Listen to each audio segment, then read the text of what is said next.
So how many times have you heard, follow your passion, right? Chase what excites you, do what lights you up, find that thing that gives you the energy and turn it into your life's purpose.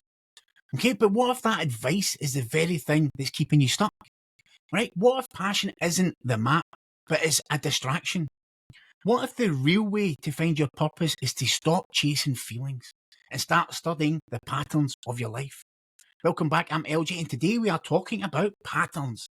Right, I used to jump from one obsession to the next, right? Whether that be music, the gym, business, recovery, relationships, coaching. Every time I felt inspired, I thought, this is it, right? This must be the thing that I'm meant to do, right? I'd go all in, head first, burning with that passion. But eventually, the fire would fade out, doubt would creep in, resistance would take over, and then I'd start to question everything again. Now, was I lazy? Was I undisciplined? Did I lack commitment? No, right? I was just misreading the signals. I was chasing passion like it was a compass, when really it was just a spark, a temporary, emotional, and unstable. Right? And the truth is, I wasn't living from alignment. Okay, I was living from compensation, trying to prove something, right? Trying to feel enough, trying to feel worthy, trying to fix a wound by finding that one thing that would give me certainty. But see, underneath it all, I started to notice a pattern, right? And this was over a period of time. This wasn't like instantaneously. There was something deeper than passion guiding me along. Right? It wasn't not excitement, it wasn't motivation. It was a recurring rhythm in the way that I saw the world, the way that I showed up, the way that I helped people, the way that I suffered, the way that I healed.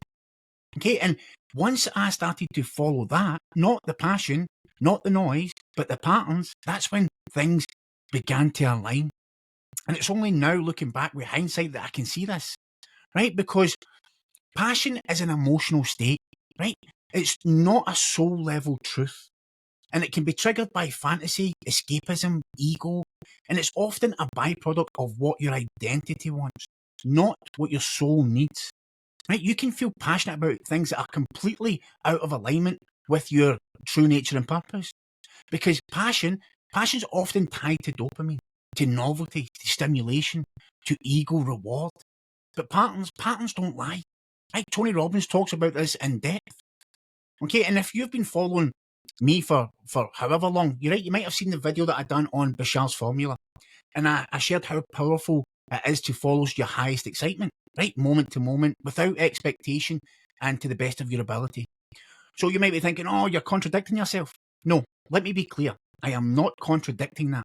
That formula still holds deep, deep, deep truth, right? But this is where people get tripped up. They confuse identity level excitement with soul level alignment, right? They chase a high, they chase validation, they chase the thing that gives them the strongest emotional rush, right? And then they call that excitement. But often that's not excitement from the soul, that's dopamine from the ego. Okay, let me give you an example from my real life, right? As I've stated before, I owned a barber shop, right? So I opened this barber shop about 7 years ago, it must have been, right? And I told myself, this is a dream. I'm following my passion, right? I was passionate about cutting hair. I loved the craft. I loved the connection. I loved the creativity, and that part was real.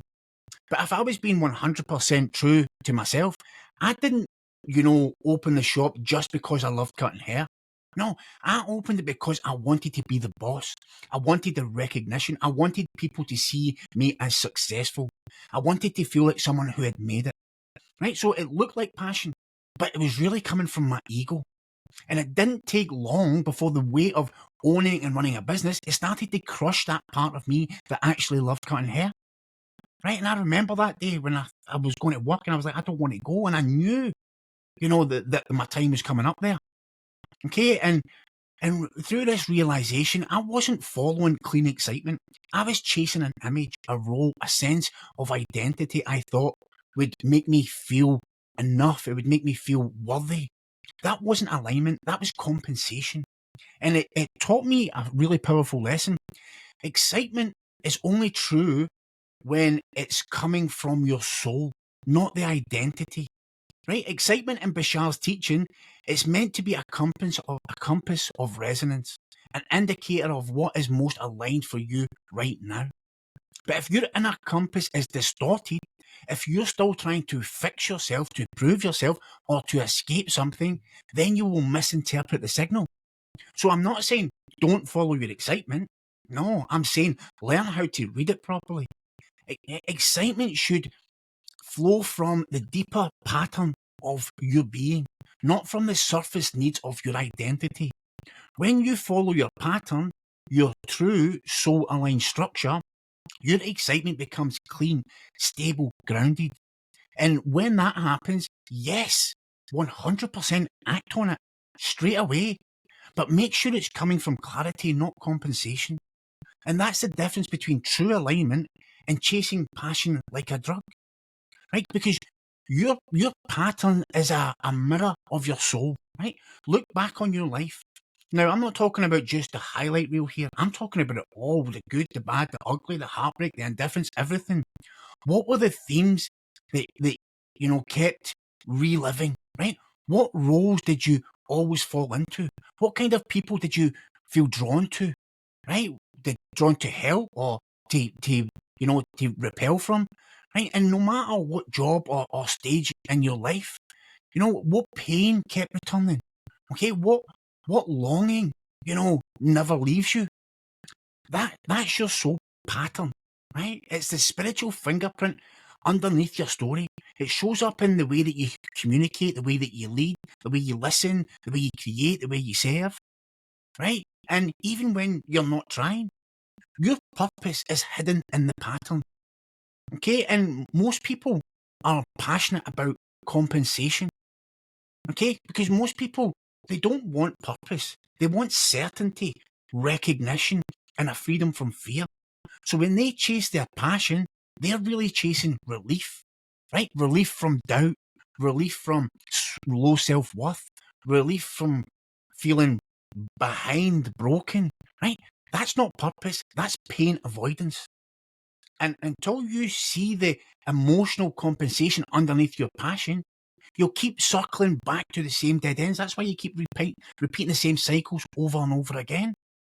Now, when we look at it from a spiritual perspective, your pattern is your blueprint your soul came here with, and we all came here with a blueprint. Okay, it's not your job to invent your purpose, it's your job to remember it by becoming aware of what's already true deep within you. Okay, and this is why I talk about the concept of superconscious awareness, because all change starts with awareness. And most people live from their unconscious identity, trying to fix themselves, prove themselves, and to avoid being seen as a failure. That was the story of my whole life. But see, when you can connect to the superconscious, that, highest awareness, the God within, the higher self, you stop looking through the lens of your past, because your past will not give you the directions to your future, right? You start to see life symbolically. You see how your story was designed to awaken you. And that's when I look at my life. Everything that happened for a reason, right? And your trauma wasn't a block. It was just your training ground, right? The breakdowns that you had, they weren't a mistake. These are indications. These are clues, right? Your patterns hold the code to your purpose, but you'll never see it if you keep chasing that temporary emotion, right? That instant gratification, instead of looking for the eternal truth, right? And if you look at what psychology tells us about the subconscious, it runs 95% of our behaviour, and yet we try to think our way to clarity. But clarity doesn't come from more thinking, it comes from being more aware. It's from awareness. And if you can't see the patterns, you aren't aware of the patterns, it's because you're still identifying with it, right? You're in it. So if you're in it, you can't observe it. And this is why being present is so important, right? That's why spiritual practices, coaching, meditation, journaling, shadow work, breath work, this is why mindfulness, this is why they're so important. They help you create distance from the pattern so you can finally see it, right? This is why being present and being in the now is so important. Because once you do, it's like a light goes off.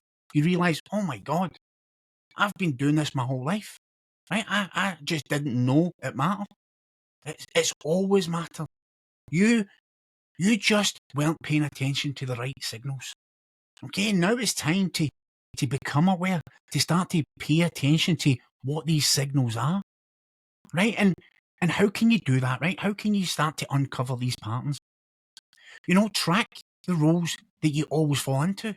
Look at every chapter of your life, your school, the jobs, the relationships, right? What kind of archetype did you kind of embody? The rebel, the teacher, the protector, the bridge, right? Look at who you're drawn to serve. What kind of people do you naturally help without even trying? Who comes to speak to you, right? Wounded achievers, misfits, sensitive, addicts, and identify your pain. What emotional theme repeats in your life? Okay, no matter how much you try to fix yourself, right? Your pain is your portal to your power, right? And look at what you wanted to do as a child, right? And this is where when I would work with my clients, I would always say to them, what did you dream of as a child, right? Before the world conditioned you, right? Because that fantasy often holds a symbolic truth, even if it's exaggerated. Right, and then we look at tension. People will often try and avoid tension, but use tension as a guide. Where do you feel the most inner conflict in your life today?